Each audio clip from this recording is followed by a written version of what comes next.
भारत को पुरातत्व का एक नायाब तोहफा मिल सकता है।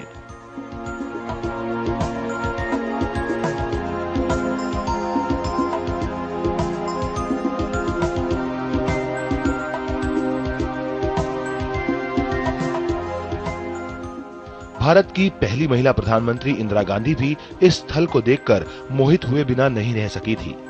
वो 8 जुलाई 1984 को माउंट आबू आई थी, यानी अपनी मृत्यु से कुछ ही हफ्ते पहले। उन्होंने अधिकारियों से बात कर खुदाई को जारी रखने के निर्देश दिए थे और कहा था कि इस सभ्यता के हर पहलू को दुनिया के सामने लाया जाए। लेकिन अफसोस, इसे लेकर ना तो राजस्थान सरकार ने कोई पहल की और ना ही पुरातत्व विभाग ने। इंदिरा जी ने संग्रहालय में रखी और खुदाई के दौरान मिल रही मूर्तियों को काफी देर तक देखा था और वो इसे देखकर काफी खुश भी हुई थी।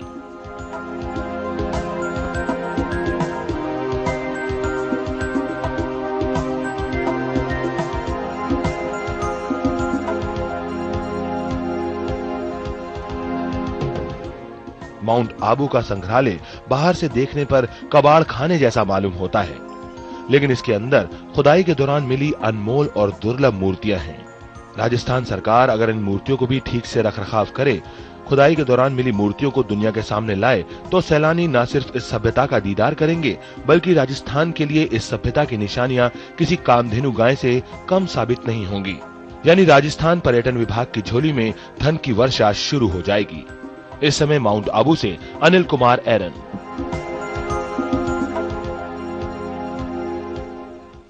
यहाँ लेंगे एक और छोटा सा ब्रेक। आप चलते रहिए समय के साथ।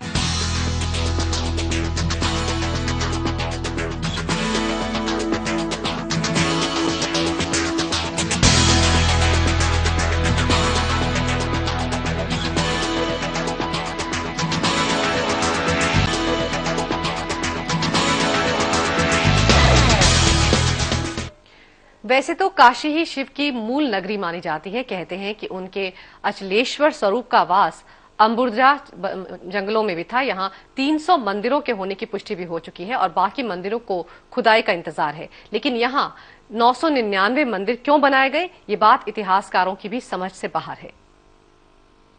इस इलाके में अगर कोई नया घर बनता है तो खुदाई में मूर्तियां या शिलालेखों के अवशेष मिलने लगते हैं।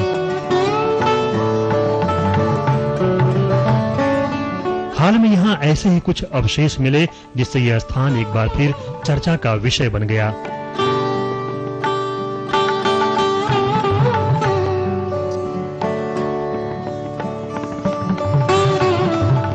चंद्रावती नगरी से जुड़े इतिहास पर एक नजर डालें तो क्षत्रियों के समय में इसकी गौरव गाथा समृद्ध रही।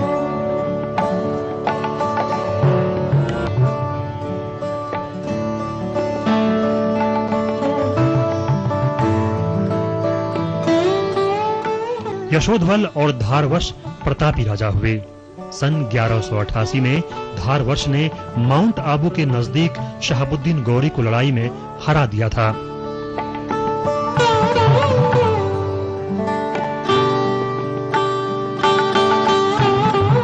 सन 1303 तक यह नगरी परमारों के पास रही।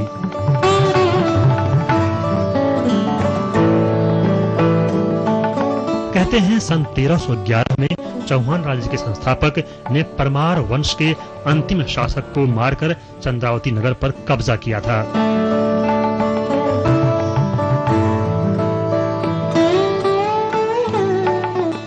सन 1405 में सिरोही की स्थापना होने तक यह देवड़ा चौहानों की राजधानी रही और दिल्ली गुजरात के मुख्य मार्गों पर होने की वजह से यह समृद्धशाली नगरी मुस्लिम शासकों द्वारा कई बार लूटी भी गई।